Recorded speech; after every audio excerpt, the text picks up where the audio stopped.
በሰሜን ኢትዮጵያ ተራሮች ላይ እምነት ሙሉ አብያተ ክርስቲያናትን ከጠንካራ አለት የፈለፈለበት ቦታ አለ። ጊዜ ራሱ የቆመ የሚመስልበት ቦታ። ጥንታዊቷ የላሊበላ ከተማ ለዘመናት ቆይታለች። በሚስጥር በታማኝነትና በማይሞቱ ታሪኮች ተከባ። ነገር ግን በእነዚህ ተራሮች ውስጥ ከሚነገሩት በርካታ አፈ ታሪኮች መካከል አንዱ ታሪክ ሁልጊዜም የተለየ ነው። ይህ ስለጠፋው ባህታዊ የሚነገር ታሪክ ነው። በጦርነት አይደለም የጠፋው፣ በስደትም አይደለም። ነገር ግን እኩለ ሌሊት ላይ ማንም ሊያብራራው የማይችለውን ነገር ትቶ ጠፋ። ዛሬም ቢሆን የመንደሩ ሰዎች በላሊበላ ተራሮች ላይ ጨለማ ሲወድቅ አሁንም ድምፁን እንደሚሰሙ ይናገራሉ። ሲጸልይ፣ ሲያዜም ቅድስት ከተማ ይህንን ምስጢር ለመረዳት መጀመሪያ ላሊበላን ማወቅ አለቦት። በኢትዮጵያ ወጣ ገባ ተራሮች ውስጥ ተደብቃ የምትገኘው ይህች ከተማ በምድር ላይ ካሉት እጅግ አስደናቂ ሃይማኖታዊ ስፍራዎች የአንዱ መገኛ ናት። በንጉሥ ላሊበላ ዘመነ መንግሥት የተፈለፈሉ የዓለት አብያተ ክርስቲያናት። እነዚህ አብያተ ክርስቲያናት አልተገነቡም። ከ800 ዓመታት በፊት ከእሳተ ገሞራ ዓለት በቀጥታ ወደ ታች ተቆፍረው የተሠሩ ናቸው።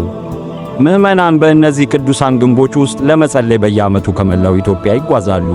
ለአማኞች ላሊበላ የታሪክ ቦታ ብቻ አይደለም፣ ሕያው ተአምር እንጂ። ነገር ግን ከአብያተ ክርስቲያናቱ ባሻገር ከንግደት መንገዶች ወዲያ ተራሮች አሉ። ጨለማ፣ ጸጥ ያሉ እና ብዙም ያልተጎበኙ። እንደ አካባቢው ባህል አባባል ባህታዊው ይኖር የነበረው እዚህ ነበር። ባህታዊው በተራራው ላይ በትክክለኛ ስሙ ላይ ማንም አይስማማም። አንዳንድ መንደርተኞች ከብዙ አስርተ ዓመታት በፊት እንደመጣ ይናገራሉ። ሌሎች ደግሞ ማንም ሳያስተውለው ከረጅም ጊዜ በፊት እዚያ እንደነበረ ያምናሉ። ሁሉም የሚስማሙበት ግን ለብቻው ይኖር እንደነበረ ነው። ላሊበላን በሚመለከቱ ረጅም ተራሮች ላይ ወደ ገበያ ወርዶ አያውቅም። ከመንገደኞች ጋር ተነጋግሮ አያውቅም። ነገር ግን አልፎ አልፎ በተራራው የሚያልፉ እረኞች በቀላል ልብስ ተሸፍኖ ምንም ሳይይዝ በገደሎች ላይ ቀስ ብሎ ሲራመድ ያዩታል።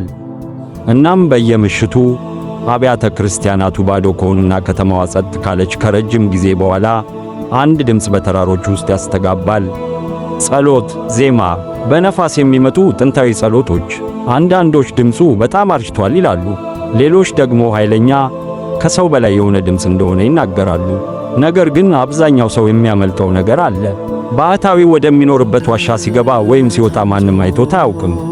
ዋሻው ራሱ ከሸለቆ በላይ ጥቅጥቅ ባሉ አለቶች ተደብቆ ይገኛል። ከሩቅ ሲታይ ተራ ይመስላል፣ በተራራው ላይ እንዳለ ሌላ ቀዳዳ።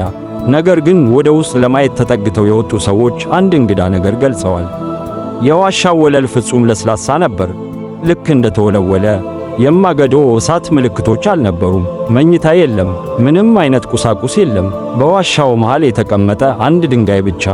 እናም ወደ ውስጥ ለመግባት በደፈሩት ሰዎች መሠረት በውስጡ ያለው ዜማ ሁል ጊዜ ይበልጥ ጎልቶ ይሰማል።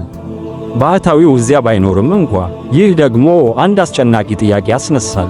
ዋሻው ባዶ ከሆነ የሚጸልየው ማን ነው? ሁሉንም ነገር የቀየረው ምሽት ለዓመታት ምስጢሩ ከታሪክ በላይ አልነበረም። እስከ አንድ ምሽት ድረስ አንድ ወጣት መንገደኛ ለመመርመር እስኪወስን ድረስ ወደ ላሊበላ የመጣው እንደ ነጋጅ መንገደኛ ነበር። ነገር ግን ስለ ባህታዊው ታሪክ ሲሰማ የማወቅ ጉጉት አደረበት። እናም አፈ ታሪክና እውነት በሚቀላቀሉባቸው ቦታዎች የማወቅ ጉጉት አደገኛ ሊሆን ይችላል። አንድ ምሽት ላይ የመጨረሻው የቤተ ክርስቲያን ደወል ድምፅ ከጠፋ በኋላ ወደ ተራራው መውጣት ጀመረ። ነፋሱ ቀዝቃዛ ነበር። መንገዶቹ በጨረቃ ብርሃን ብዙም አይታዩም ነበር። ነገር ግን ያንን ድምፅ ሰማው። ጸሎቱ፣ ዜማው ዝቅ ያለ ምት ያለው በገደሎቹ ላይ የሚያስተጋባ። ድምፁን ተከተለ፣ ደረጃ በደረጃ ወደ ጨለማው እየረዘመና እየራቀ። ብርሃኑ በተራራው ውስጥ በመጨረሻ መንገደኛው እንዲቆም የሚያደርግ ነገር አየ። ደብዛዛ ብርሃን ከታች ካለችው ከተማ የመጣ አይደለም፣ ከዋሻው ራሱ እንጂ። ልክ በዓለቱ ውስጥ እንደሚነድ ሻማ በቀስታ ይበራ ነበር። ወደ ውስጥ ተጠጋ፣ በዝግታ በጥንቃቄ። እናም ወደ መግቢያው ሲደርስ ጸሎቱ ቆመ። ሙሉ በሙሉ ጭልጥ ብሎ ጸጥታ ተራራውን ዋጠው። መንገደኛው ወደ ውስጥ ገባ። ቀጥሎ ያየው ነገር ግን ሁሉንም ነገር ቀየረው። የማይታመን ግኝት! ዋሻው ባዶ ነበር። ባህታዊ የለም፣ ሻማ የለም፣ ብርሃን የለም፣ ጨለማ ብቻ። ነገር ግን መንደርተኞቹ ድንጋዩን በገለጹበት በዋሻው መሃል ሌላ ነገር ታየ። የእግር ኮቴ። በአቧራው ላይ አዲስ የእግር ኮቴዎች። አንድ ሰው በጸሎት እንደሚመላለስ ሁሉ ድንጋዩን ደጋግመው ዞረውታል። ነገር ግን በድንገት ቆሙ። መውጫ የለም፣ መቀጠያ የለም። በዋሻው መሃል የሚያበቃ ፍጹም የሆነ የእግር እርምጃዎች ክበብ ብቻ። የሚራመደው ሰው ልክ እዚያው እንደጠፋ ሁሉ። በማግስቱ ጠዋት መንገደኛው ፀሐይ ከመውጣቷ በፊት ወደ መንደሩ ተመለሰ። ያየውን ለአካባቢው ሰዎች ሲነግራቸው አንዳንዶቹ አመኑት፣ ሌሎች ደግሞ ዝም ብለው አንገታቸውን ነቀነቁ። ምክንያቱም እንደ አሮጌ መንደርተኞች አባባል ባህታዊው ተራ ሰው ሆኖ አያውቅም። አንዳንዶች በከፍተኛ ጸሎት የሚኖር ቅዱስ ባህታዊ እንደሆነ ያምኑ ነበር። ሌሎች ደግሞ ከዚህም የበለጠ እንግዳ ነገር ያምኑ ነበር። ባህታዊው እጅግ ከፍተኛ የሆነ ተጋድሎ ደረጃ ላይ ደርሶ ነበር ይላሉ። በዚህ ዓለምና በሚቀጥለው ዓለም መካከል ያለው ድንበር ለእሱ የማይሠራ እስከሚሆን ድረስ። ነገር ግን ታሪኩን የበለጠ አስፈሪ የሚያደርገው ይሄ ነው። ከዚያች ምሽት ጀምሮ ባህታዊውን ማንም አይቶት አያውቅም። ታሪኩ ግን አላበቃም። ጸሎቱ ይቆማል ብለው ይጠብቁ ይሆናል። ባህታዊው ከሄደ ድምፁም አብሮት መጥፋት ነበረበት። ግን የሆነው ያ አይደለም።